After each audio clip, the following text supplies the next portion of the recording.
Are you ready? You know your damn role and shut your damn mouth. I said, are you ready?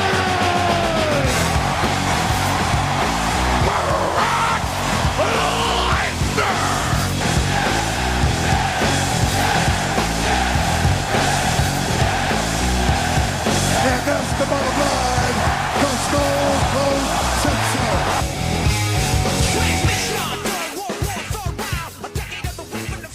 It's showtime! It's the night of Extreme, and here you get Extreme F-Bombs. Welcome to the Max Wrestling Podcast, Episode 6. I am the foul-mouthed, Jaeger-fueled, Batman-worshipping Welsh wrestling podcaster, the epic one, Dazzy Lee. And as always, I'm tag teaming with the man who spent more time beating up John Cena on his PlayStation than Kevin Nash has spent in surgery. It's the Phoenix. Howdy doody. Give us your beer and we won't touch your sheep. Always gotta be a sheep joke. Okay, we're joined today by two first-timers. It's the Sunday night power couple, Kit White and Ruth Barber. Hi guys. Hello. How are you doing? Very, very good, thanks. How are you? Bit gutted to be missing RVD, but I'm good. We're far more famous than RVD is these days anyway. So. Also, the Jarretts are in zone as well. Well, best to stay away from them. Okay, if you're listening to this and you like what you hear, please use the hashtag at the top of the screen, Max Wrestling Podcast. Yeah, we're posh, we get hashtags. Okay, nothing general to talk about this week. I think we'll just go straight into the wrestling. Oh, the new Joker. Anyone got an opinion on that? If you've seen it. What's that? No, I haven't seen that. The new Joker. Jared Leto. Yeah. Yeah, he's the new Joker. Different, isn't it? I think I saw a picture on Twitter, sort of comparing all of the Jokers with a picture, and they had him down as a psychopath. He does look a bit like Marilyn Manson. Yeah, I thought that as well. Okay, let's talk about some wrestling. This week's topic. With TNA doing a knockout special this week, would a WWE Divas special work? If they gave them more time, yeah. Yeah, well, that's always a first start. Mm. I think there's signs at the moment, if you watch it, WWE at the second, the Divas are actually quite over. And I think that's just because I think there was that whole movement on Twitter recently, and they actually seemed to do something about it. And I think it actually kind of activated some of the fans to kind of look at it in a slightly different way. But I'm still not there. They don't have enough of them at any kind of level to actually pull off the big matches, I think, especially now AJ's gone. But yeah. I do think that if they brought up a few people from NXT, oh, definitely. Halfway there. That is kind of how it works. If WWE aren't pushing something the right way, the fans will get straight behind it and want it more and more and more. Like Daniel Bryan. In this case, I think that actually kind of they actually did give in, as one, like you said, the Daniel Bryan thing, and I think I do think it's working. But then again, they've been hit by AJ leaving, so at the moment, I don't think it would work. No. It's also the case of... though, because they lost Trish and Lita quite soon afterwards, and then they sort of built up a new golden era with Mickie James and Melina. I suppose if they sort of had a feud, I suppose AJ versus Paige could have been this generation's Lita and Trish. Yeah. It's also the case of they're only using so many divas on a weekly basis, aren't they? So yeah, it's always the Bellas and something. Yeah, if they use more divas on a weekly basis, then maybe it could work. But at the moment, I don't think it would. They've decided to use Naomi, who's immediately become a botch queen. Yeah, so. I just don't think she's going to be very good, because there was that match a few weeks ago, because I watched Botchamania, and there was this whole bit on Botchamania where it was the entire match and she botched everything. Yeah, I've seen the training videos of Eva Marie. If she does put the work in, I'll give her a chance. Some of it, she's actually showing some promise, going out there and doing something about it. It's more than some of them do. Like Cameron, she's just there doing absolutely nothing. She's awful. The fool. In every sense of the word. They actually just made me think of something in terms of why it would or wouldn't work. Like Ruth was just saying, then being the new generation's Trish and Lita. But one of the things that we knew was happening backstage was that AJ and Paige both went to Vince and said, "Can we have a stipulation match or a hardcore match?" Yeah. And they begged for that, and he wouldn't give it to them. And they ended up being, and this was at the same time that TNA were actually doing the women's thing, doing the kind of hardcore match. Yeah. Wasn't it? I think that would have elevated that feud massively, and I probably think actually I would even suspect that AJ would have stayed if she'd given freedom creatively. So, but he wasn't willing to give that. Yeah, wasn't that Hell in a Cell last year? I think it was, yeah.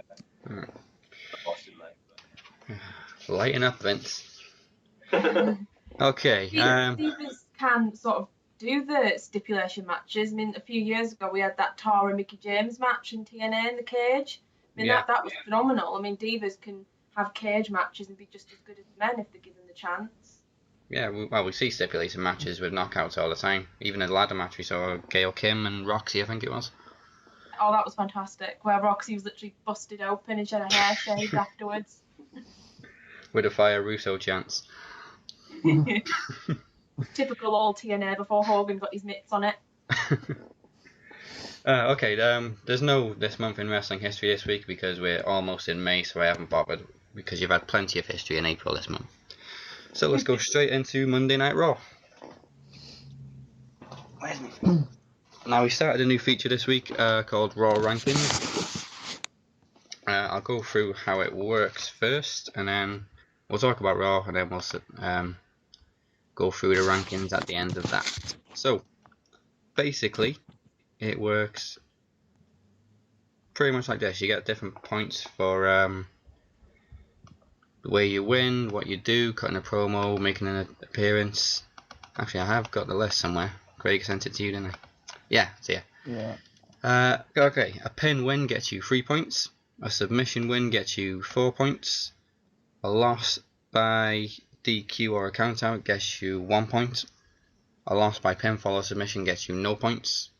A win by a DQ or a countout gets you 1 point. Cutting an in-ring promo gets you 2 points. A Titan John promo will get you 2 points. An interview with Renee is 2 points. Impromptu fight is 1 point for everyone involved. Interview with Michael Cole. A loss to the Big Show is minus 5 points. They actually finish matches in the WWE. Not much anyway. Not much anyway. A botch is 1 point, minus 1 point. Interrupting a promo is 1 point, so Seth's going to get a lot of points this week. Finisher is 1 point, and if you close the show, that's 1 point as well. So, let's talk about Raw, and then we'll go through the rankings. We kicked off with Randy Orton inside the cage, using 2 swear words: naughty boy, bastard, and bitch. As he traded words with... He's safe, he's one of the top boys. Trade words with Seth Rollins, who interrupted the promo on stage. It's always a good thing when they sort of advertise a steel cage match on the last Raw before the pay-per-view with the cage randomly around the ring. And wrestlers with a random ability to cool down the cage. I always like this idea that the cage is going to keep everyone out. That it hasn't got a roof. Yeah. Wouldn't it have made more sense to go for a Hell in a Cell? Because they can't actually get in a Hell in a Cell. Yeah, they even locked the door on Hell in a Cell. I still think for me, I said, I mean, I know it's actually being sensible, which the WWE aren't, but if I was Randy Orton, surely you would have just called for the title can change hands by DQ. Because then Seth Rollins wouldn't have been able to have anyone interrupt in the match, but the cage, as we all know, is completely and utterly rubbish at keeping the match. Well, DQ or count out, then his whole championship advantage is gone. Exactly. So. The thing with the cage as well, with the curb stomp being banned, there's no disqualifications in the cage match. Yeah, and they banned the RKO, but it's no DQ anyway, so that doesn't really work. But we have seen videos of Seth hitting an RKO on a live show, so maybe that's a little plan they're going for. Because it may be banned for Orton, but not for Seth. It makes you wonder whether he could just do the RKOs anyway if it's no DQ. Yeah, exactly. Yeah. The banning the RKO pretty much means nothing in a cage match. Yeah, you could just still do it anyway. You use the RKO, you DQ. Well, it's a cage match. Fuck off. I suspect my prediction for that match is that it's building up to the return of the punt kick, which no one's picked up. But I imagine that's the obvious thing that Randy Orton will be able to do to finish the match. Well, he won't, of course, win, I don't think, but I suspect he'll do that at some point. Yeah, I'm hoping they don't take it off Seth so early.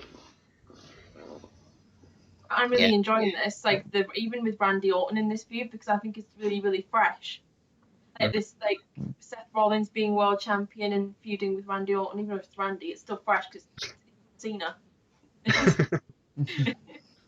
long as Anything it's but not Cena. Cena, I'm happy. Yeah, they haven't rushed or milked this feud with Randy Orton and Seth, which is a good thing because that's what they usually do. Just milk the fuck out of it. Okay, so from that we went on to the first match. Well, I think it was a match anyway because it ended in a no contest. It was Dean Ambrose and Luke Harper. They pretty much fought all over the arena and up to the stage where Harper ran off. Nice. Backstage, Seth Rollins runs into Triple H, who we haven't seen since WrestleMania. He doesn't like London either, apparently. He didn't come to London last year. What's wrong with London, Triple H? Came to Manchester. He went to Manchester. I think he was In the day, he in. didn't want to work Tuesdays. He was, but it was after the show he came out and he ended up getting ball hammered by Bad News Barrett. Was that on a live show or Raw? I think it was on Raw, but it was after Raw went off the air. Ah, yeah, fair enough. Oh, so he was in London, he just didn't want to be on the show. Oh, that's nice. I think it was last year though. He gets paid enough to be on the show. And nice little line from Seth as he leans to Triple H and quietly says, "I could do with some more security." He's too a shit. Oh, it's the most over Jamie Noble has ever been in his career. I bet Jamie Noble never thought he'd ever be like WrestleMania. Oh, Jamie Noble at WrestleMania. I haven't seen that happen since WrestleMania 20. You've got one hell of a memory. I completely forgot he was even at WrestleMania. He was in that championship open for the cruiserweight title. Yeah. That Ultimo Dragon fell over as he was entering the ring. I remember that. we watched it on the network recently and they edited that bit out. Ultimo Dragon not falling over. Oh, well, I've got it on VHS. I've got it on VHS. You can't edit that out. He slipped on the stage and then he slipped off the second rope doing his pose.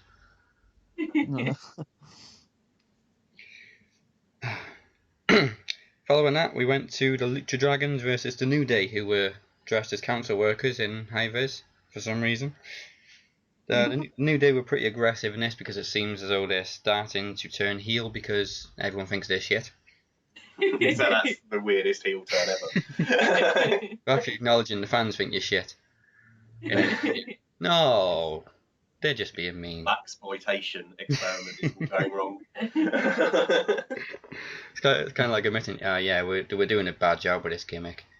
I think it's a typical thing with Vince that I was listening to, I think it was Wrestling Observer or something like that, and they were talking about how they think that Vince has put that together because essentially to make it so he had like some aspirational black people for the corporate image, and it was literally like something that he could go to the the stakeholders and say, we've got black people. But unfortunately, because Vince is so inherently racist, immediately turned into like a blaxploitation comedy movie. And then before you know it, everyone's going their shit. Which I don't know. He's a madman, isn't So, turning heel may be the best thing for him, and I think this is the most I've seen Xavier Woods do in the New Day. He actually held Sin Cara from under the ring for a count out. He's just Probably been the put most there. I've actually seen him do since coming to the main roster. I just love that they're getting a title fight, but no one has pointed out that there's 3 of them. Yeah. Mm. So, Although technically, if they do win, I suppose they could freebird it. exactly. Like, I suspect It's like- they'll just bury Xavier Woods. Xavier never wrestles anyway. Vince will be like, you can't tell the difference between them anyway. One of them's Wiz Khalifa.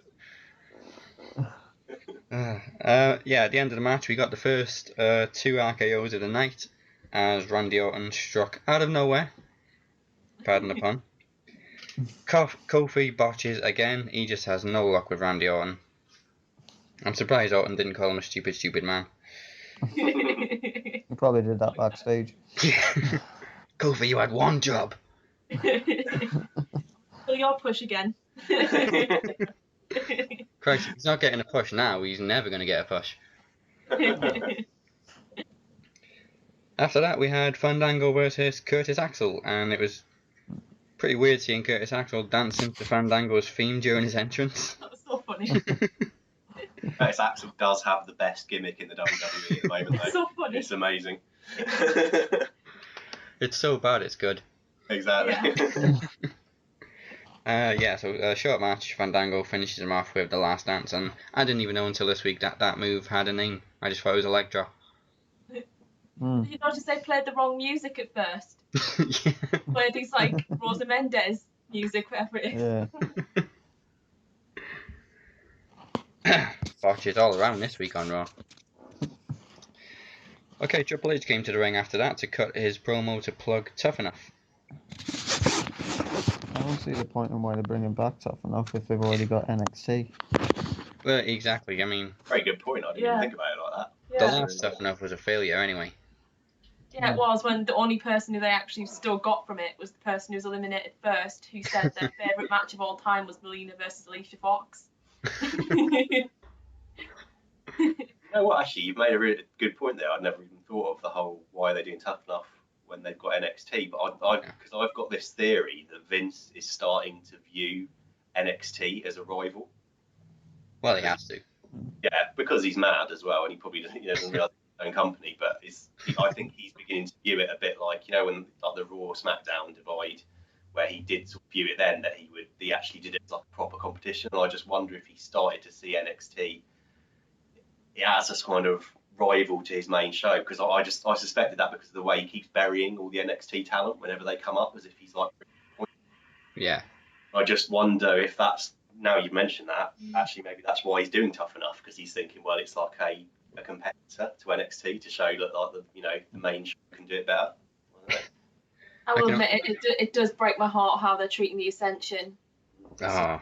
They're so, like, I enjoyed their work on NXT when they were tag team champions, and they've come up and they've been completely buried, and they had primetime players insulting them on a promo, and they've never let the Ascension sort of go back and sort of just drop. It's so sad. I think they've renamed now the Descension. That is a good point. I can imagine Vince backstage going, "We've got to put these NXT guys out of business. They're ruining us." Vince, it's Exactly, our brand. yeah. We are NXT. It's WWE. Oh. But you got to remember as well, I really do think Vince, it sounds ageist, but I think he's getting to that age where I think he just lives in the past. Yeah. So I think for him, He fears NXT. doesn't sound logical at all, but probably in his head he is kind of viewing it as, I can show them I'm still better than them, and he's kind of proving it. Well, like, every time he brings someone up, like Adrian Neville, greatest champion ever, talk about how short he is and put him in a cloak. I think it's kind of him proving a point. I don't know. Talking about Vince being like senile and stuff, like, does he get wrestlers need first names? Like, he took away Cesaro's first name, and now he's just took away Adrian Neville's first name. And Yeah. Rusev's as well. Yeah, and Rusev. Yeah, he was Alexander Rusev, wasn't he, to begin with? Yeah, that was all. What was wrong with that? Yeah, it sounds alright. Actually, Adrian Neville sounds better than just Neville. It does. Speaking of Adrian, Go on. Sorry, I quite liked the Antonio Cesaro name. I think I read at the time that Vince thought it wasn't a strong enough name or something. Yeah. Yeah. Speaking of Adrian Neville, force of habit. First time since coming up to the main roster, he wasn't actually on Raw this week, but he was on SmackDown. But we don't really talk about SmackDown, because not a lot of people do. Yeah, we watched it last night because I heard that there was a bit of a Shield thing on it that I kind of wanted to see because I missed the Shield. Oh yeah, Roman and Dean. Yeah. I did actually then again, I suppose they're going to lose at the pay-per-view. It's funny thing with the Shield, if they reunite now, I don't know how many people are going to get excited about it, because it's just going to be Roman Reigns' music. Yeah, true. It's the oh wait a minute, it's Roman. Oh no, it's the Shield. Well, Roman hasn't changed. Yeah, so his attire hasn't changed much, has it? it has a little bit. You get the logos and that. It's not. Give him credit for that. He's changed his attire a little bit. Not as much as everyone else, as Dean or Seth, though. Well, no, they've completely changed. Hmm. Okay, so Triple H was interrupted by Kane, who was about to resign as the Director of Operations, before Seth Rollins interrupted again, had a little row with Kane, and then Kane was named, fucking hell, Guard of the Gate at Extreme Rules. Guard of the Gate. Jesus. Oh. Why? I don't Why know, is he they even need still to... there? Honestly. And They there's two need to- people who don't need to be there anymore. Kane and Big Show, or Big Slow, I call him. And that is why you get -5 points on our rankings if you lose to Big Show. So stupid. Those two positions on the roster, because they're quite high-profile positions, you know, playing with a lot of the top cards without actually being in the pressure of actually being the title contenders. Yeah. Bring a couple of strong guys up from NXT and put them in those roles. Like Baron Corbin. He's a Baron Corbin fan. Yeah. I think he's a good luck, and I think they could do. Yeah, I kind of got used to calling Kenta Hideo and Devitt Finn Balor and Kevin Owens now.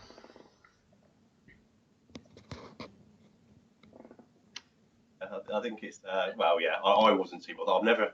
I don't really follow the indie scene that much a lot of the time. So to me, it wasn't. I was aware of them. It wasn't like a for me when they changed it. But then I don't know. I thought Finn Balor was a really awful name, but apparently it was his choice. So someone berated me once on Twitter about that. Yeah, Balor means warrior or something, doesn't it? I still think it's going to end up with him being Sheamus's bitch. Bring back Santino for a tea party. Oh God, please no, not Santino. I can't know. That's like a fate worse than death. Imagine Finn Balor coming out with his like massive entrance at like a pay-per-view, will come out with all the smoke and stuff, and he'll just creep out with his all his makeup on, and then Sheamus will just come and bro-kick him in the face, and that'll be the end of his career. One more NXT talent buried. Vince just took off his list. Good day in the office for Vince. We'll stretch to 17 seconds this time. Okay, so we had some Divas action this week. Naomi versus Brie with Sticky Nicky on commentary again. That pretty much sums up my thoughts on the match. We heard "Come on Brie" about a dozen fucking times. Rear view for the win, and that was about it. Oh, big fan of the Bellas then. No, not really. Phoenix? Not really. Fair enough. Okay. We'll quickly move on from that. Backstage we had the third RKO of the night as Heath Slater went straight through a fucking table. That was hilarious though. That was really funny. To be fair to them, they did actually get that one right, so that was pretty good. That was really funny. No bot this time. It's like the one thing I like about the Big Show is it does normally make me laugh when he knocks someone out by surprise, like mid-interview. it's the one thing he can do that can actually get me to laugh. So Well, Roman Reigns has kind of stole that gimmick now. yeah. Speaking of Roman Reigns, he was up next, as he got interrupted by Bo Dallas cutting a promo, and as we just said, he Superman punched Bo Dallas mid-sentence and speared his ass. Not literally. That sounded wrong. That explains the high-pitched voice. That's pretty much all Roman did this week. Following that, we had Sheamus beating the crap out of Zack Ryder while trash talking on the microphone the whole time. And just as he was about to go for the bro kick, Dolph Ziggler attacks out of nowhere. That's one thing that makes me laugh now, is that Zack Ryder's music is just like, the moment you hear it, you know that it's like a big jobbing thing. Like, it literally hits, it makes me laugh now, because like Sheamus will be giving this like hardcore promo, and then suddenly Zack Ryder's music hits, and you're just immediately like, he's gonna die. Just know that music hits, he's never gonna win. Exactly. It's even got the appropriate lyric, you know it. What do you guys think of Sheamus' new gimmick? Oh, foregone leghorn. I don't know, I mean, I'm so used to hating him, because I've hated him for so long. But I'm a bit biased. I've never liked Sheamus. Yeah, I mean, I think if I'd come into WWE, and I've only been watching it the last few years after a big break, and been his gimmick, then I actually don't think I would have hated him as much. So it's just kind of, I don't know, I'm trying to give him a chance, because I realise it is just a lot of bias on my part, and I do actually think, to be honest, it's the kind of gimmick that I would normally like. Yeah. So the new entrance is kind of like a Jericho ripoff to me. Jericho invented that. They did. It's good music though. It's better music than he used to have. So, Yeah. I don't know. I don't know. Like I think it's hard, because you're so used to it being people. But honestly speaking, I think actually I kind of like that kind of heel. I like the fact that he's really hardcore, not scared of anyone, and he's just destroying people. Because my pet hate is that whole kind of coward heel. Yeah. It's overdone. So at least I mean, to be fair, he's doing something that I would normally like. So I'm trying to give him a chance, although I suppose I don't like watching Zig get buried either. But... Yeah, for saying I don't Oh, like no, Zig. that Ziggler's going to lose. Ziggler's not going to win the pay-per-view. No chance at all. He's going to have to kiss that pale white ass. Yeah, Or as Michael Cole calls it, arse. I should have kept the count of how many times Michael Cole said ass this week as well. I lost count. Someone told him he can do an Irish accent and he can't. Probably not quite as many times as he's kissed Vince's ass. Or repeated the previous sentence. Or if it's an England show, he'll get obsessed about where things are in comparison to driving locations. All of them were wrong. It's just a minute drive away. No, it's not. Yeah, exactly. Maybe in the Batmobile, but no. So after this attack, we had the same old shit Cena promo. And I just don't see the point in the open challenges, because we all know Cena's going to win. He's not going to drop the title before giving Rusev his rematch. This week it was Kane. Even though I say I don't see the point in it, it was a decent match, as we have seen in recent weeks. And it ended with the Tombstone being counted into an AA. But it would have been nice to see Kane win. I will admit, I do like this like US Open title tournament, because it's giving us good matches. Yeah. Like I really like that one he had with Stardust, because it was like there's a few moments where you actually thought, is Stardust actually going to win here? Yeah. I do actually quite like this, and I hope it sort of continues. I think I'm trying to give my pure seething hatred of him. And I think that actually having him in the mid card is making me not mind him not as much. If you see what I mean. So, hashtag mid card Cena. Yeah, exactly. I think that's to be fair. I'm trying to, good. So. Maybe this open challenge would have worked better if it was non-title, because it's obvious that he's not going to drop the title before Extreme Rules. You could look at it. They're looking at it as Cena gives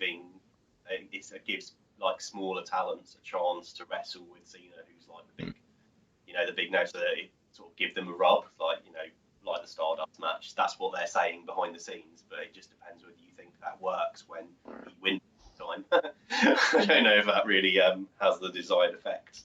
Well, yeah, in all fairness, they have been really good matches the last few weeks. They have totally. But after the match, of course, Miz's interview was interrupted by John Cena's interview, who was then interrupted by Rusev, who pretty much stuck a chain up his nose. As he It's a put it Russian in fight with a Russian chain. chicken. I don't understand what's Russian about the chain. It's just a normal chain. It's a very cold chain. And we don't usually put pictures up on this podcast, but I'm going to put a picture of that accolade up at this moment, because it was so funny. So yeah, Look, his face, his nose. He was trying to act like one of those jockeys on the horses. I'll tell your fucking head off, you bastard. You're going to Barbados. No, you're not. Nice Lee Evans mention there. So yeah, speaking of Miz, up next it was The Miz versus Mizdow. The winner got the use of The Miz name. There was a lot of quick near falls and a sick kneeling DDT from Mizdow, but it ended up with Summer Rae screwing Mizdow and Miz wins. Bitch. But of course, now it's going to be Damien Sandow because he is still employed. He wasn't working for The Miz. He's probably go back to the savior of the masses now, won't Please do. he? I think they'll use him though. I don't know. He's one of those people you just wonder. He's definitely in the shit books for Vince. Yeah. I think it's because I think the whole gimmick of Mizdow was actually an attempt to bury him, but he's so good that he actually turned it into a massive positive. And I think that's probably why they're trying to end it now. To be honest. Or maybe they have started to realise now just how over Sandow is, like giving him that moment at WrestleMania when we all thought he was going to, well, some of us thought he was going to beat Big Show. Which would have been amazing. Yeah, but they went with Big Show, which it's 2015. They gave Big Show the win. It's like we went back to 1999 or something. Yeah, they're making this big comparison to Andre the Giant now. You've had Big Show for 15 years. Why are you only just making this comparison now? Exactly. Yeah. There was some rumours that it was because they were thinking he was going to retire, didn't they? But yeah. Well, it's not far off. Yeah. Hopefully. Thank Sorry, God. Big Show. Did it happen on Monday? Can you just hang up the boots now? Okay, we got another RKO in this match as The Miz was interrupted mid-sentence by an RKO literally out of nowhere. I was a bit gutted that they had the Miz brand match on Raw when really they, in my opinion, they should have had it on at a pay-per-view like Extreme Rules. Yeah, like a ladder match. Has Sandow ever beaten The Miz? In that I feud? think he did once a couple of weeks ago, but Yeah, by roll-up. yeah, so it wasn't a big win. But yeah, they'd been doing this a lot lately, like with Goldust and Stardust at line. Yeah.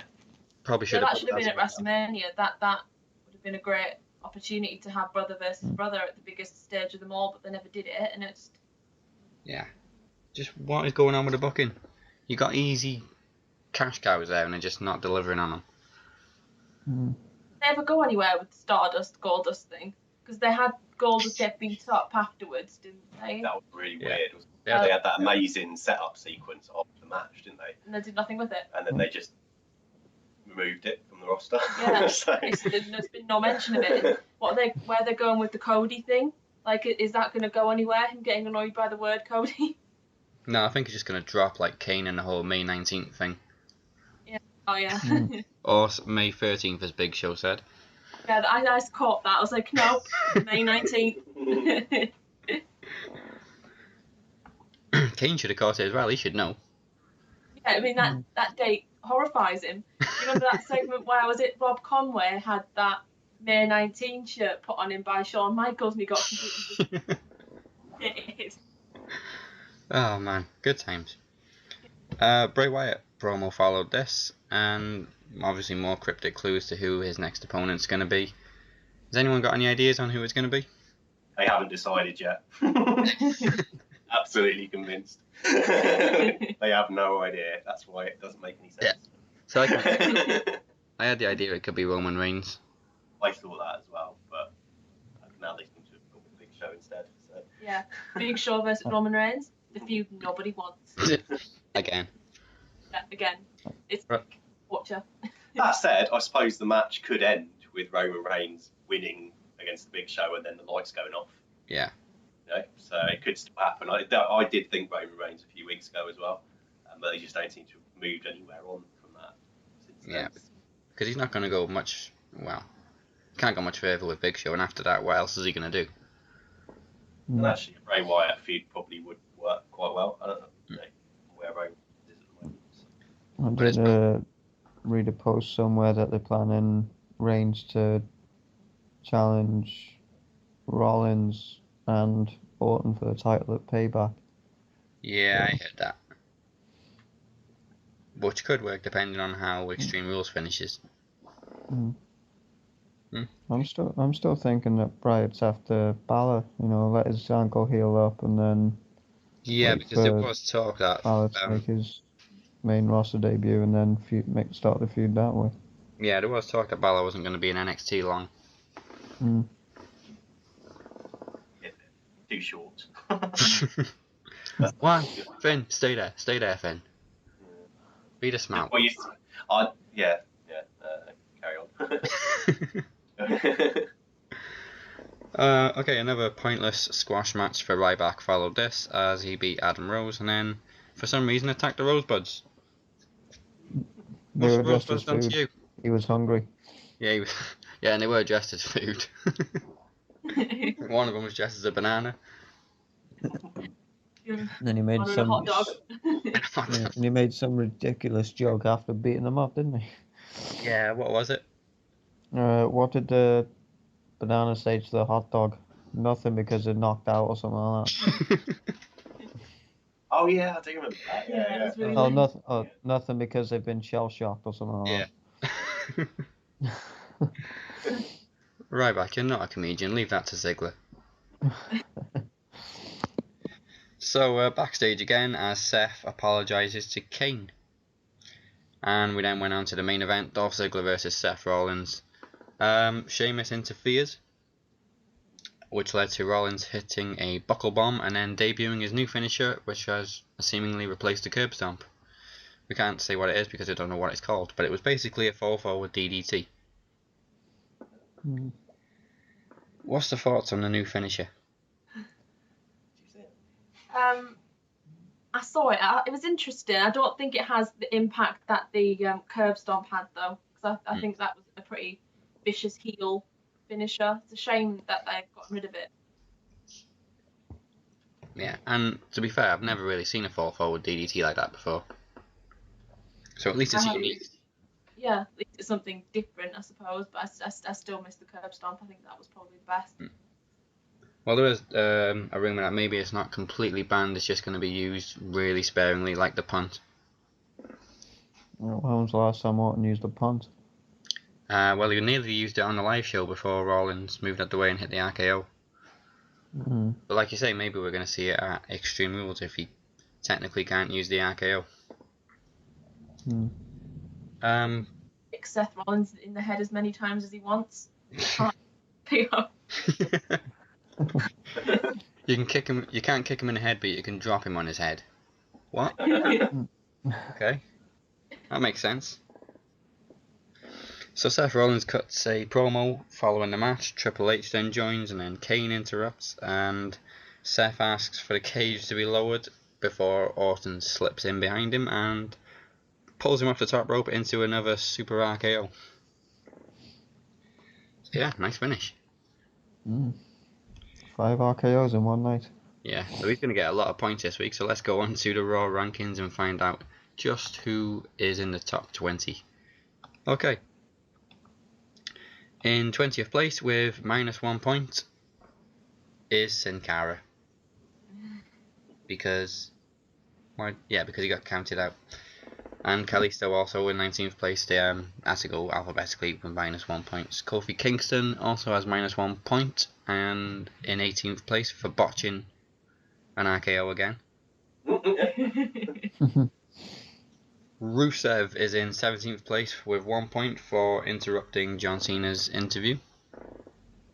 I should give him another point just for attacking Cena anyway.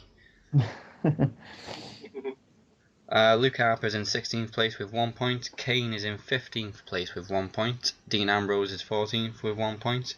And Bo Dallas is 13th with 1 point. Triple H is 12th with 2 points for cutting a promo and for interrupting another promo.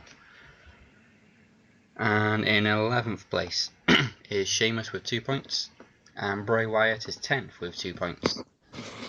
Roman Reigns is in 9th place with 3 points. Ryback is in 8th place with 4 points. Naomi has 4 points in 6th place. Somehow Fandango is in 5th place with 4 points. There's some discrepancies. I think it's because he won and Fandango and Naomi. Now the top 4 is The Miz with 5 points, Seth Rollins in 3rd place with 6 points. As much as this kills me, John Cena is in 2nd place with 7 points. But on top of the table this I think week, you should take a point from Cena just for being John Cena. -5 for being Cena. There you go. But on top of the leaderboard this week with 8 points is Randy Orton. Hey. Okay, that's the Raw rankings. We're going to be resetting that after every pay-per-view, obviously. Okay, so let's do In the Hot Seat Part 1. Guys, you haven't done this before. Basically, you get 3 questions, and Craig will get the same 3 questions later on. He's going to be muted for this part. And the loser has to cut the podcast promo at the end of the show. Alright, so What? Craig, we'll see you in part 2. Okie dokie. Alright, let's get the questions up. You can have a bit of help on one of the questions only, just to make it a bit fair. Okay, question 1. Which 3rd generation 8-time WWE champion's birthday is May 2nd?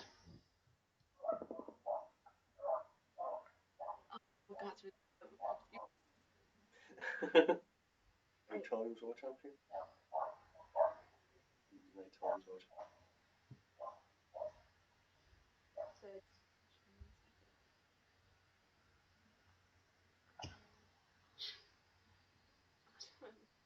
Well, who's an 8-time champion?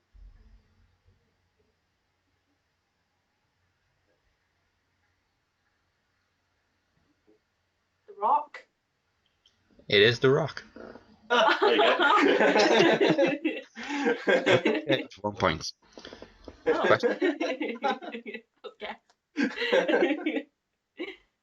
To be fair, last week, I think it was last week, it took him about 5 minutes to get Christian for an answer, and then Craig got it straight away, so he is pretty quick sometimes. Question 2. Which match type made its debut at Unforgiven in Your House in 1998 between 2 brothers?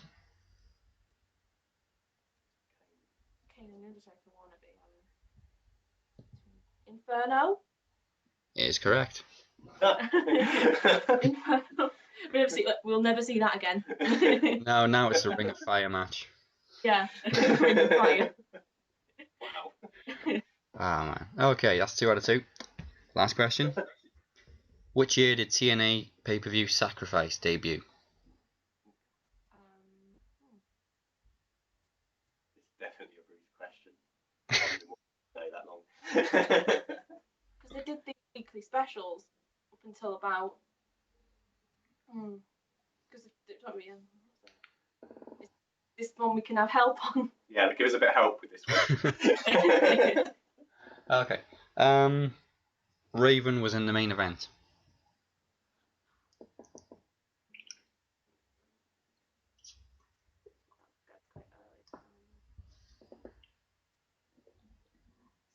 Was it an NWA World Title match? Yes. 2004. Is that your final answer?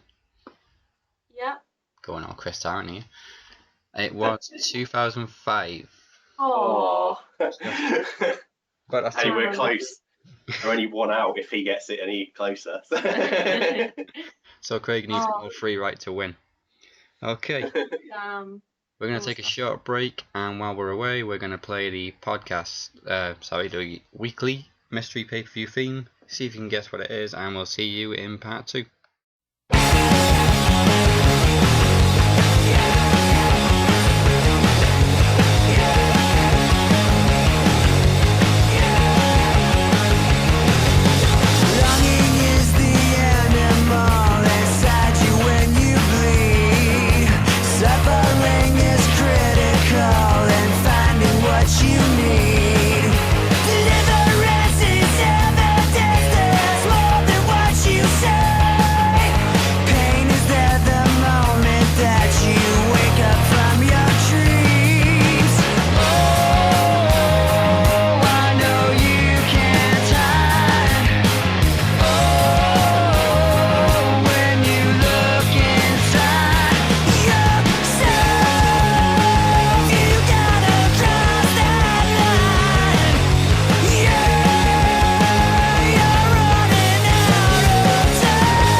Welcome back to the Max Wrestling Podcast. If you guessed what pay-per-view that song was from, good for you. Did anybody here get it? No. No. It was a fairly recent one. It was Out of Time by Stone Temple Pilots and Chester Bennington from Hell in a Cell 2013. So I'd give you a nice modern one this week. Because before it's all been 2002, 2004, nice new metal stuff. I would have got those more. Okay, but like I say, it's not for points, so let's get Craig's answers. Oh, Jesus. Do you want the bad news? I'm going to have to deal with it at some point, aren't I? I'm going to need all three, aren't I? Yeah. Is that all three to tie, or...? No, to win. Okay. So if you get two right, we obviously go to the tiebreaker of random wrestling records. Okay. Alrighty then. Question number 1. And of course you get help on one question only, if you need it. Okay. Which third generation 8-time WWE champion's birthday is May 2nd? The Rock? It is The Rock. That's 1. Question 2. Ooh. Which match type made its debut at Unforgiven in Your House in 1998 between two brothers? Inferno. Yes. And as the big Undertaker fan, you should know that anyway. Okay, we're tied at 2 and 2. If you get this right, then our guests both have to do the podcast promo. Or you can pick one to do it, it's up to you. Last week we had 2. Okay. Which year did the TNA pay-per-view Sacrifice debut? I'm going to need help with that one. This is the help they had as well. Okay, Raven was in the main event.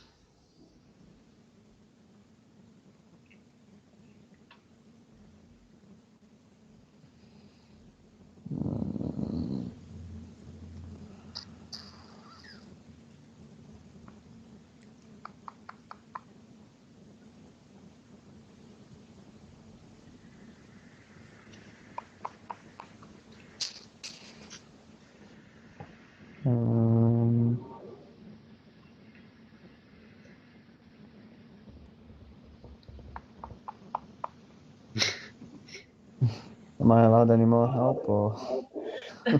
No. Well, I did tell him it was also an NWA TNA World Championship match. Right. Um,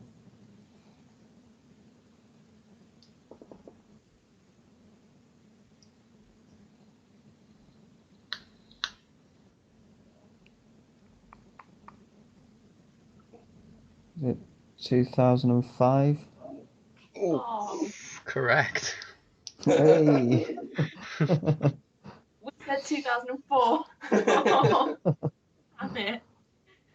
Uh, that was just a pure guess. Oh, Okie dokie. Let's get the ingredients for the podcast promo. First of all, are you going to do one each, or is one of you going to do it? What do you want to do? It only has to be a 20-second promo, by the way. Do one each. Shall yeah. we? Okay, you haven't got to do it till the end of the show, but we'll get the options ready now so you can plan it out. Who's going first? Me? Okay. First of all, choose a current WWE pay-per-view. SummerSlam? Okay. Pick a number between 1 and 15. 12? 12. And what colour top are you wearing? Multicolours? Blue? I put blue on it. Blue. Good match. Okay. You are going to be in a casket match against Eva Marie. Casket match with you. And she didn't save you from a beatdown. That's why you're mad. Okay, Kit. Okay, cool. Pick a current WWE pay-per-view. Hell in a Cell. Okay. And a number between 1 and 15. 14. And what colour top are you wearing? Blue. Okay, so you have Hell in a Cell match, obviously. You are undefeated, and your opponent is Dolph Ziggler. Okay, fair enough. Okay, we'll get those promos at the end of the show. First of all, let's talk some TNA. Obviously, we talk about last week's episode because in the UK we don't get it until tonight.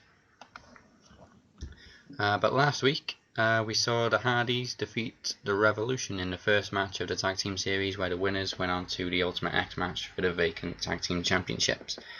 The match ended as Storm accidentally superkicks Koya, followed by a Twist of Fate and a Swanton Bomb.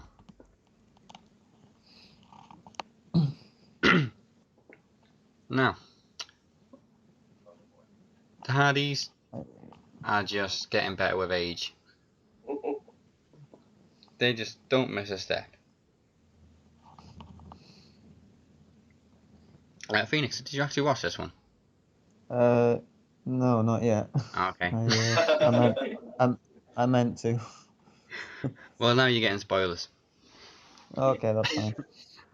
Well, I was happy to finally see the Hardys win the tag team title. Oops. Ain't got that far yet. People have had a week to see it, so if they haven't yet, it's their fault. Yeah, But it's my we'll see fault. it I haven't ourselves. seen it yet. I think Matt Hardy is quite out of shape at the moment. But I think, but then a lot of people are when they go to TNA. But yeah, I think it's probably helping a lot that they've actually spent a lot of time wrestling individually, and I think they come back to TNA. I think they're both quite excited to be wrestling with each other again, and I think that's where you're getting a lot of the cool stuff from them because they're actually putting an effort in. Because I think for them it's quite a cool thing to be wrestling with each other again. Yeah. So I think that's why, I think they're doing pretty well. And obviously Jeff Hardy is just ridiculous. The bumps he's taking at the point after all these years, when you consider like watching him in matches in like 1999, throwing himself off stuff. The fact that he still is doing that now is just insane.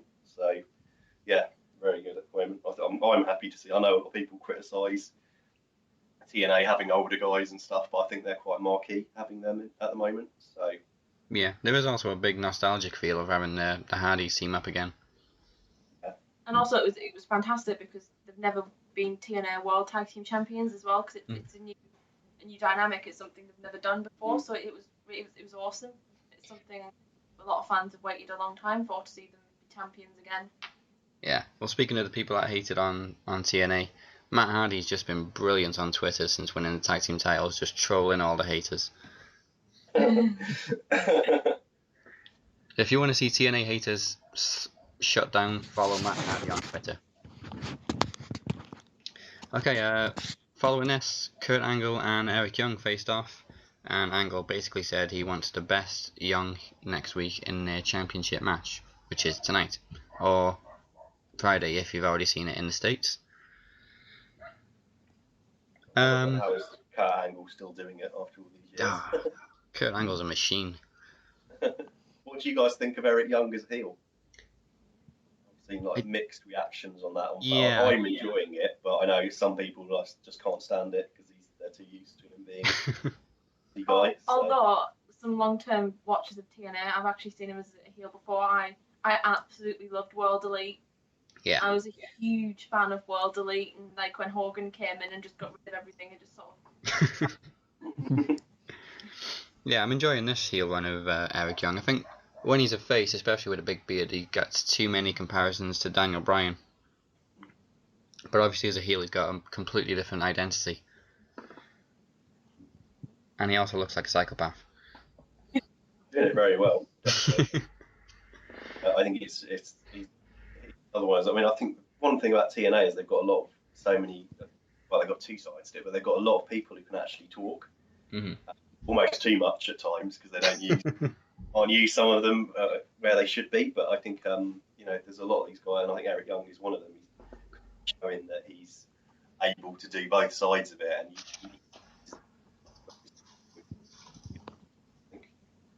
and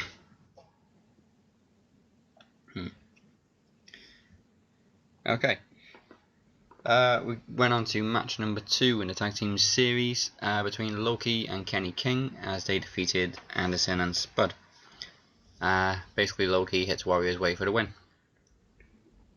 But it is safe to say Spud's getting taken a little bit more seriously now since dropping the whole lapdog gimmick. I think losing his hair has sort of helped as well, because like he looks meaner without like the hairstyle. Yeah, you can take it more seriously without the wavy hair. Yeah. I also just think, I don't know, it's one of those things that just shouldn't work, which is Anderson and Spud in a team. But somehow it's brilliant. I don't know what it is. Just their timing together is just perfect. I think they've got such a good chemistry together, and you just would have never have thought that beforehand. Yeah. I just think their entrance is just fantastic. Like how Spud interrupts Anderson and says his name before it's quite funny.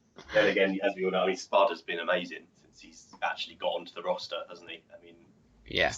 he's easily their funniest guy, and I think that's quite unusual for like an English guy. But it just shows how much talent he had to actually to get there in the first place. I mean, anyone who's kind of watched him on the British indie scene knew he had that. Anyway, I think he's really, really shown himself to be, I think, better than a lot of people in America would have expected him to be. So, Yeah. Example of it. I still remember him on his when he first came up to the main TNA roster, asking the catering lady to make a toad in the hole.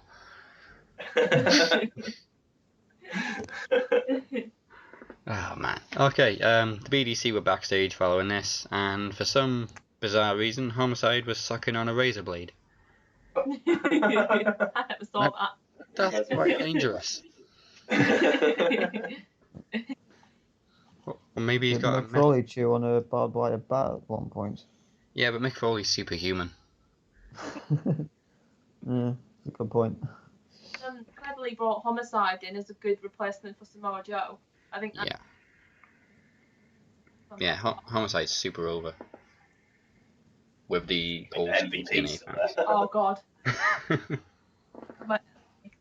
No, I can't stand MVP. It just invokes me to go and open the vodka. Hashtag MVP drinking game. That guy should not be wearing a singlet in the state he's currently in. I've got the impact we saw like taped when we went to Wembley, he had to unzip it because he had the fat out. Oh man. Sorry, MVP. I think they should have stuck with him as a manager, personally. Yeah, well, there isn't an authority figure now. Everyone's just making whatever matches they feel like. Well, there's that. Although I don't mind that because it's different, Everyone does the authority thing, don't they? But yeah, I just more on a personal note, just him. I think it would have been better off than that's it. It's good that he has that physical threat that he can wrestle. It's a bit like kind of Triple H. I think they would have done the same kind of thing as they do with Triple H, which is don't really have him wrestling all the time, but it's you know that he could hit someone if he needs to. But having him have all these matches when he's clearly not in shape, it does tend to bring down the kind of quality of BDC matches quite a lot, I think. Mm-hmm. Yeah. Okay. Well, we did have more action following this as Bram teamed up with EC3 to defeat Jay Rios and Tigre Uno. Pretty obvious Bram and EC3 were going to win this anyway. It was pretty obvious. It was like he was going to win. There's two talents that WWE lost out on, I think. Yes. It's, EC3 are just amazing. They're so good. Bram, I'm just absolutely. I think he's my favourite character in it. Yeah, I actually bought his T-shirt at the TNA show I went to just to support him. Yeah. But that's like, I think, again, people kind of criticise TNA for like getting WWE dropouts and signing them, but TNA know how to use them. Yeah, TNA make the better of them. Oscar is fantastic. Why did they ever let him go? Yeah. Man. Okay. We had the weekly interview with Mike today next as Rockstar Spud talked about his journey to where he is now. That was weird. But I do like them in a way because I think it sort of makes you more invested in them in a way because if you sort of hear their backstory, as long as it's about wrestling and not film reviews, that Kurt Angle one was horrible. No, I thought that whole one though with Spud was like a kind of private therapy session. It was really weird. There was parts of it was like I kept expecting Mike Tenay to like start hugging Spud while Spud cried. Yeah, so they have been pretty much hit and miss, these Mike Tenay interviews. Right, knockout segment was next because tonight is TKO night, where the knockouts take over. All the knockouts are in the ring. Gail Kim quotes Chris Jericho with "Shut the hell up." Brock's new overexcited gimmick. I'm not feeling it. She was on something, whatever she was on, I'll have some of it. I mean, she can wrestle, but no, don't give her a mic. Inevitably, Awesome Kong interrupted and chaos just ensued from there as they all went to war, which is good to see from the women. It's not very often you get a big brawl between knockouts. Call it total TKO, total knockouts. I wonder where they got that idea from. I also love the best thing about this whole show was the fact that they announced that next week is a knockouts night and then told us that the main event is going to be Eric Young versus Kurt Angle. I like a Kurt Angle and Eric Young honorary knockouts for the night then. Well, I'm fully expecting that match to be an evening gown match now. Oh god, no. Kurt Angle in evening gown. Could be worse with your brown panties. And I was taking the piss out of that on Twitter. Someone did point out to me that Eric Young is a former knockout tag team champion. Oh yeah. I don't think Kurt Angle would appreciate it though. Yeah. Okay, final match in the tag team series as Dirty Heels defeat the Bromans. Aries hit a nice 450 for the win, and then the Bromans implode. I feel like the Dirty Heels tag teams, it's just Austin Aries doing something other than the rinse and repeat. Win the title, option C, lose. Yeah. go and cash in again. It's like he does the exact same thing all the time. So I quite like it when he's in this tag team because he's doing something a bit different. Yeah, so I hope they give a nice long run for the Dirty Heels this time, because it lasted, what, 2 months last time? Yeah, I really like that tag team. I think it really works. We got 2 huge personalities, and they're both super over with the fans, so it's just magic.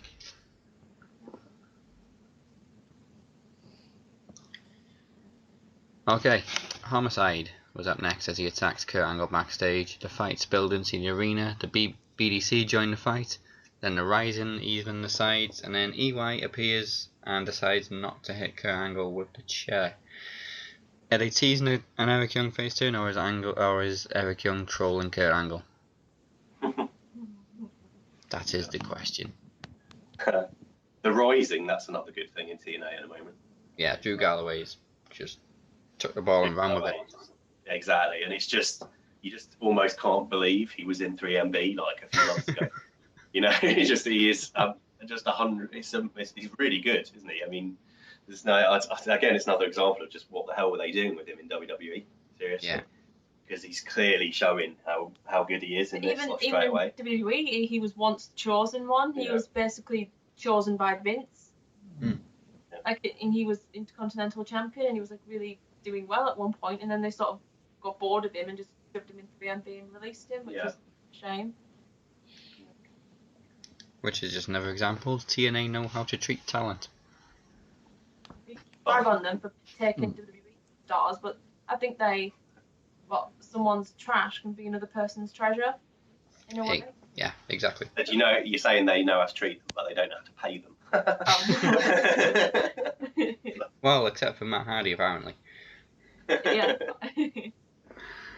Okay, speaking of Matt Hardy, it was the main event time next, as the Hardys, as you heard, won the Ultimate X match to win their first TNA Tag Team Championships. To be fair, I was expecting a few more high spots, but it was good enough. I found, I was actually saying that on the night, that I didn't think the Ultimate X matches have really lived up for a few years now. No. I can't really remember the last one I've seen where it was genuinely so like unmissable. I don't know.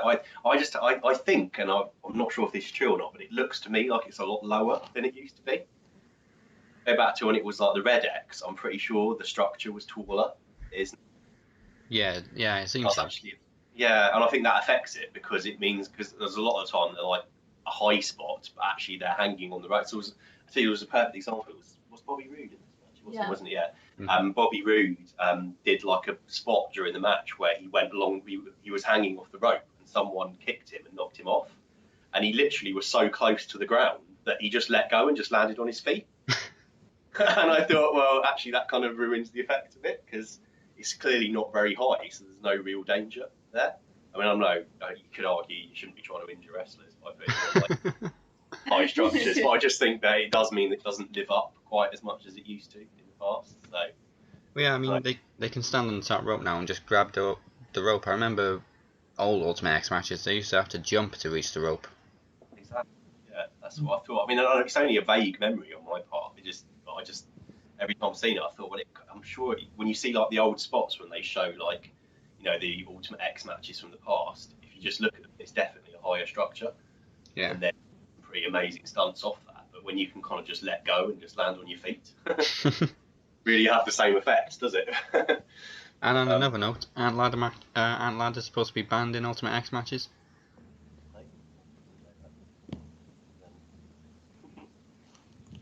About that as well. That's a really good point. That defeats the point of the match. And what's the point of having the structure there if they're just going to get a ladder anyway? They might as well just had it as a ladder match. I'm just saying. Cue the Mark Henry meme. When has wrestling ever made sense anyway?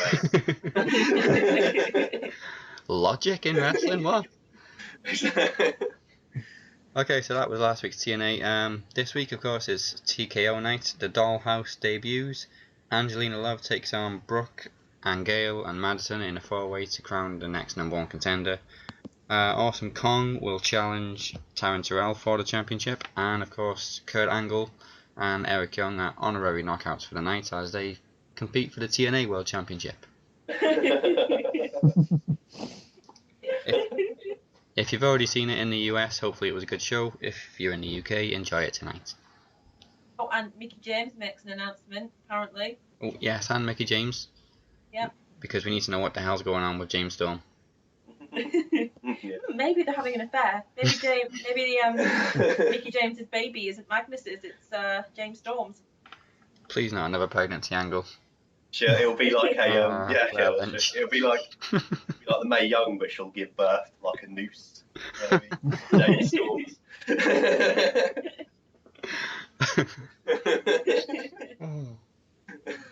Not being crazy than that Lita pregnancy angle where they had Gene Snitsky kill the baby off.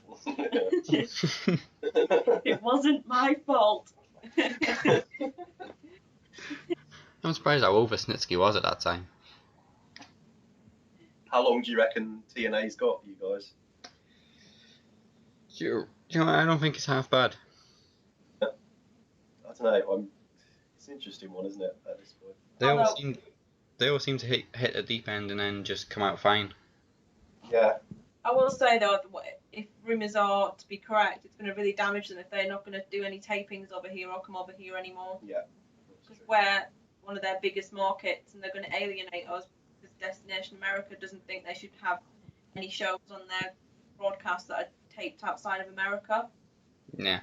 That's really going to damage them if they're not going to come over here anymore and do shows, because we're arguably their biggest market. Yeah. You wonder as well, just this, if like merchandise sales will start to hit them as well, as they have a smaller audience on the TV channel. Yeah.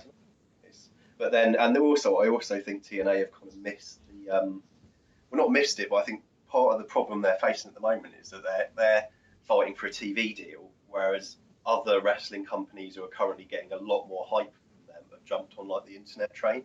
I think you've got like New Japan, Lucha Underground, even Ring of Honor to an extent. I think have all managed to start creating hype just by doing internet stuff, internet distribution. But I think because TNA are kind of stuck into this whole TV contract thing, they can't do that. And in the end, they're just playing to a small TV audience. You know, there's people on YouTube who have more views per video post than TNA does for their whole TV show. But that they can't do TNA, they can't do YouTube because they've got a TV deal. So I wonder if having a smaller audience is eventually going to hit them. I mean, I think it's giving them an extension because they've got that contract. But if they're already struggling to pay the staff, I don't know. And not only that, if they're going to let Destination America sort of start digging their claws in and sort of telling them what to do with the shows, saying, oh, they can't have TNA films in the UK, or telling them who their champion should be. I read the other day that they like Taryn Terrell as Knockouts champion because she looks pretty and she looks good. Yeah. I'd just like to say as well, I'm not saying I didn't think like the likes of New Japan and etc. probably aren't bigger than TNA at the moment. I'm not saying they've actually overtaken them in any way. But what I would say, and I think it's the really dangerous thing for TNA, is that TNA aren't being talked about on the internet anymore. It was better when everyone was hating about them. Whereas now, no one, if you listen to, say, Wrestling Observer, like the biggest one, they've stopped reviewing it entirely. And they used to do a weekly review on TNA, and quite a few other people have done the same thing. And I think that's the danger, because everyone on the internet is going on about how great New Japan is, because they've got like internet hype. And not only that, I mean, there's new promotions coming out there. I mean, a lot of people keep telling me on Twitter that I need to watch Lucha Underground because that's awesome. I haven't actually got around to doing it yet, but people are talking about that. Those are all riding the internet trade, and I don't think TNA are at the moment. And I think that again ultimately is going to be shows are not making enough waves. Yeah.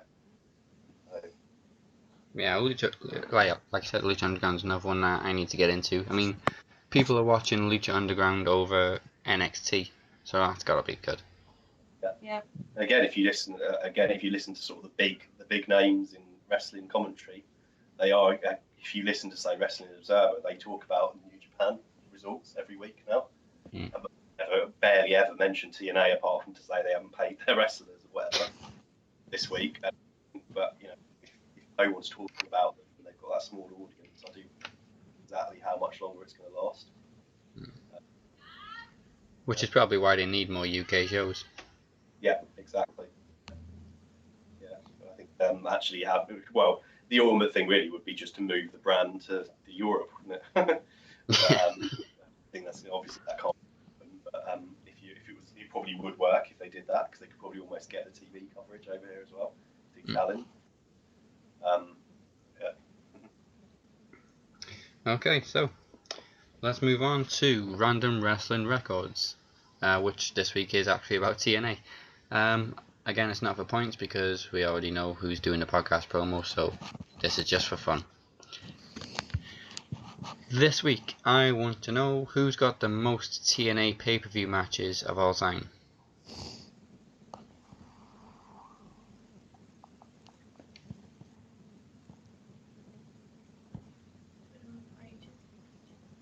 One of the old.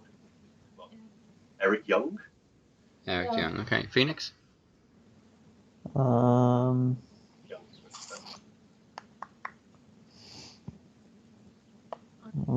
I'm thinking Bobby Roode.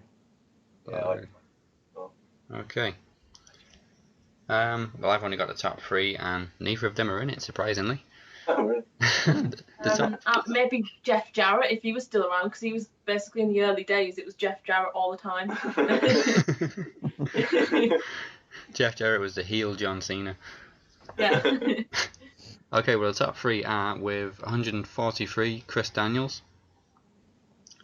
AJ Styles is second with 190 matches. And in first place with 203 pay-per-view matches in TNA is James Storm. I just said.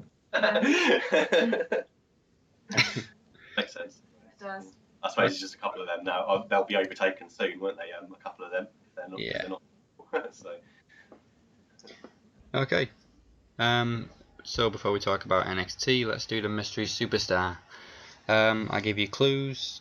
If you know who it is, shout it out. Okay. This week's mystery superstar made his WWE debut in 1993. He's a former WWE Hardcore Champion. He wrestled in ECW until 2000. What year was it? Sorry. His debut? Yeah. What year is his debut? 93.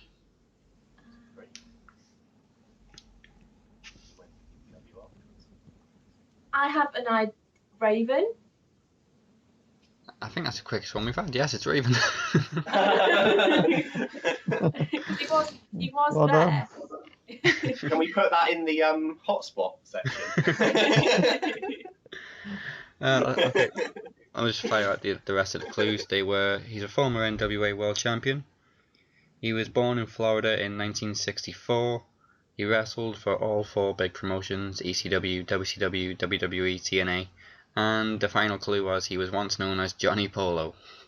That's why I got it, because I know. that's why I made the connection, because he was in. That's what he debuted in 1993 as Johnny Polo. Yeah. Sort of what got. I never would have gotten that, so. No, I just remember Johnny Polo from the WrestleMania 10 pre-show. Okay, so yes. When he was there back in the days, Johnny Polo, apparently he was best friends with Shane McMahon. I read once. Oh, poor gimmick. Okay, so finally let's talk about NXT. This week we kicked off with Finn Balor versus Ty Dillinger. Ty Dillinger seems to be the big jobber in NXT, but this week he lost to Balor with the coup de grace, and Tyler Breeze then cuts a promo on Balor, which kind of came out of nowhere. Yeah, I think it's because they've run with the Breeze and Hideo rivalry as long as they can, and then they did something else for them to do, and then They definitely ran with that too long. well, I didn't say they ran it too long, but they did run as far as they could with it. Tyler Breeze is an interesting one though, because he's been there. They've been talking about him being like the big star for ages, and now they brought you guys in. Yeah. He's still kind of there. I don't know if they're ever actually going to do anything with him. I wonder how the selfie stick gimmick will translate on the main roster though. Yeah. It is a funny thing with Breeze though. You look at him and he's not going to think much of him, but he gets in the ring and he can get the job done. Yeah. The problem is he's one of those characters, though. I just can't see Vince being able to understand when he goes up onto the main roster. Why's he got a feather duster? Exactly, yeah, exactly. He's one of those characters I can imagine coming up to the roster and them just immediately throwing him into the kind of role, on Superstars. I don't know. I don't know if they know how to use him. That's the beauty of NXT, because Triple H is down there doing amazing stuff with all these guys. Who, he can take. He's got like a fresh outlook on all these guys, and he's using all these gimmicks and the smaller guys and everything. But when it comes up onto the main roster, they're coming into a completely different world that just has no understanding of a lot of the more, I suppose, new era gimmicks. So it always hurts them when they go up onto the main roster. I mean, the biggest example of that is Adam Rose. He was so over in NXT. I think he was very popular and everybody was talking about him. They brought him up. He kicked the bunny about a little bit, and then that's been pretty much it.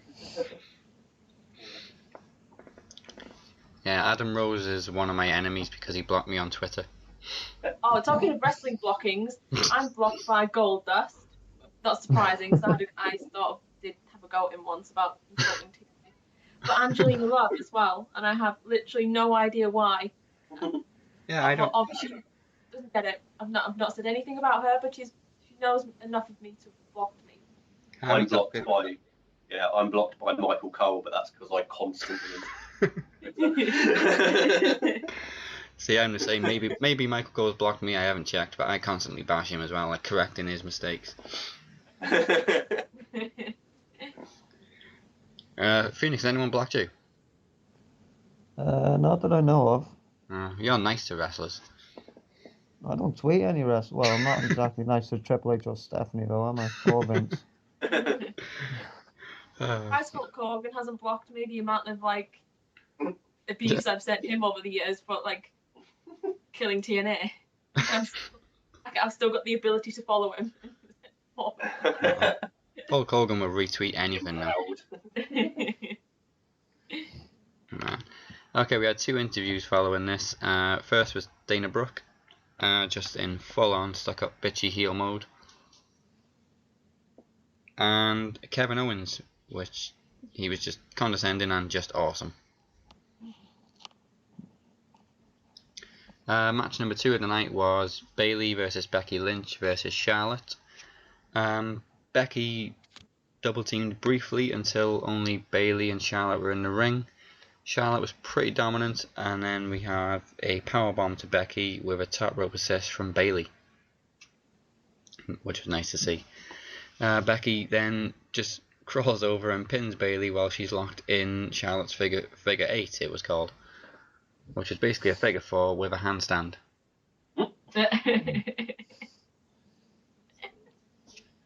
So much better though, aren't they, the NXT women? Yeah. They actually get time to sort of improve their characters and show people what they can actually do. They get longer than 2 minutes. There's your answer before from the beginning of the show when you were saying, are they ready to have like a Diva special? But what's amazing about it is that NXT could have a women's special one week and no one would bat an eyelid. Yeah. They have main evented, and it's perfectly valid for a women's wrestling match on NXT to main event the show, because everyone is into them. They've all proven that they have great matches, and the crowd loves them. They all get time to actually develop themselves, and it works. I would say their matches are often better than a lot of the men on the roster, especially on the pay-per-view nights. And this is the annoying thing. They only get an hour a week. Yeah. Exactly. Yeah, we need to have 2 hours. We need to have a 2 hour a week of NXT. I'd down with that. Maybe they should get rid of an hour of Raw and just have that third hour be NXT. Yeah. Yeah. Yeah, that would be much better. Yeah. Listen up, Kevin Dunn. Okay, CJ Parker was up next against Hideo Itami. These must have been recorded a while ago because CJ Parker's still there. But Hideo kicked. Yeah. Hideo kicked the shit out of Parker, shotgun kick for the win. And, well, I say kick the shit, he kicked every shit of the week out of him.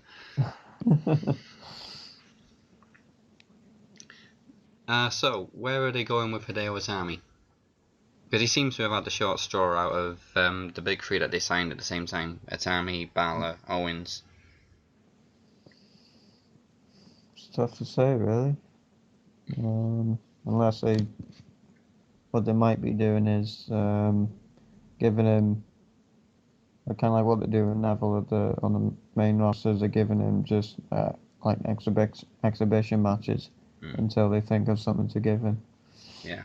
Like Well, they did give him that spot in the Battle Royal at WrestleMania. Yeah. They did pick him out of all of the NXT talent to give that spot to.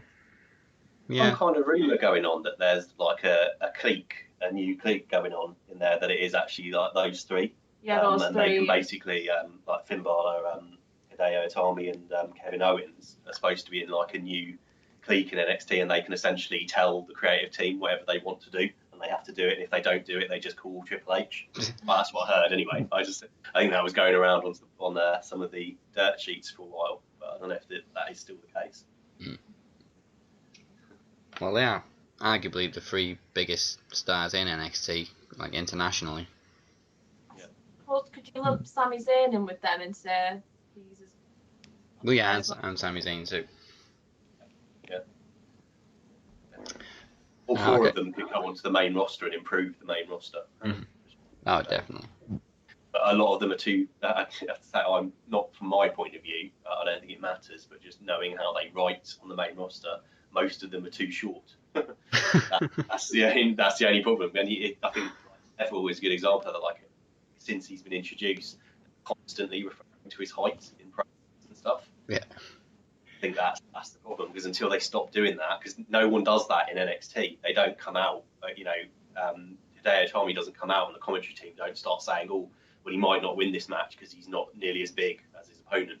They just never mention it. It's important, but they just can't do that on the main roster. They always make an issue of it. Like, if anyone comes small, they immediately start referring to them as small, which basically takes them out of the title picture straight away. Yeah.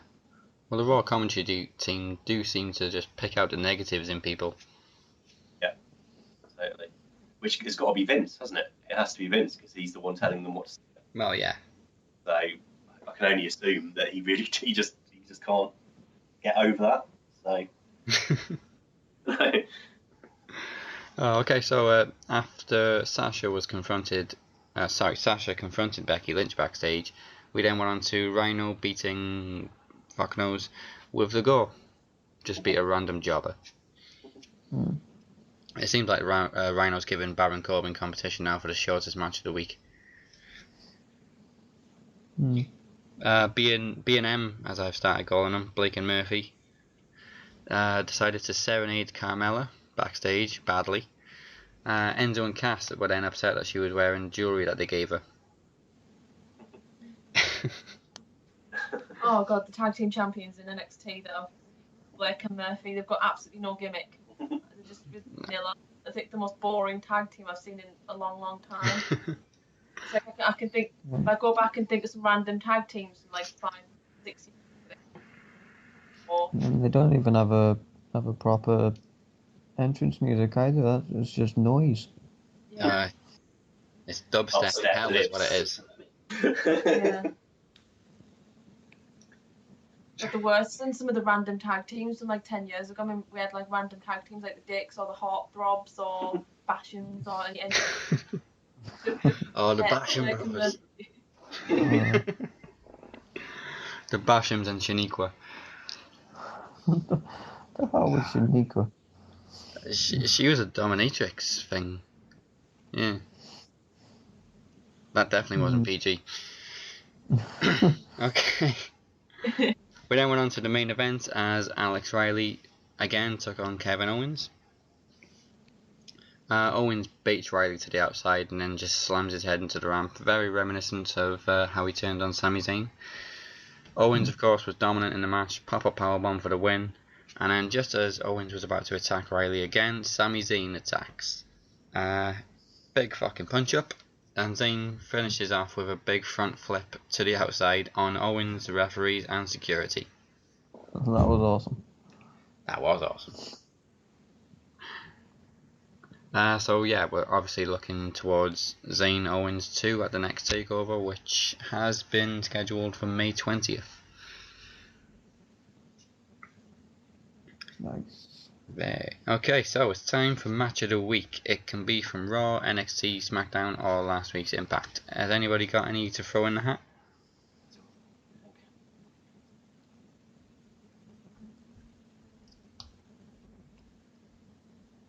Ultimate X match was pretty good.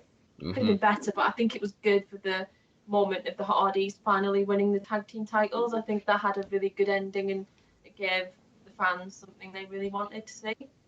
Yeah. Phoenix? Match of the week? Well, I haven't seen Impact, but WWE hasn't had a lot of great matches this week, have they, really? No. Well, there was no Neville on Raw this week. No. Tag team match with Neville and Ziggler. Oh, yeah. Yeah. Should we just all go with the Ultimate X match? Yeah. Okay, Ultimate X match is match of the week. Okay, so final segment of the show. It's time for a podcast promo. Are they both prepared? Kind of. Ruth's getting shy now. Okay, we've got the Divas match up first. Casket match against Eva Marie. Your 20 seconds start now. Eva Marie, you'd think you didn't save me. Well, you like to call yourself all red everything. I'm going to turn the heat up at SummerSlam and I'm going to make him all red everywhere with the beating that I'm going to give you. Have fun. Nice. First women's promo on Match Wrestling Podcast. Okay, let's see if we can beat that with a Hell in a Cell match against Dolph Ziggler. 20 seconds starts now. Unlike your career, this is no joke. I'm undefeated in Hell in a Cell, and you're the world's biggest jobber. Come into the Hell in a Cell with me, and I'll continue your burial. Poor Dolph. Ruth will hate me for that. You're not harming my Dolph. Okay, well, Craig, you survived the podcast promo this week. Yay. So The that's longest winning streak I've ever had so far. let's see how long it goes. Don't Okay. jinx it. Well, you jinxed earlier. Okay, so well, that's the end of the show. We'd like to thank you for listening, WWE and TNA for giving us something to talk about. We'd like to thank Kit and Ruth for joining us.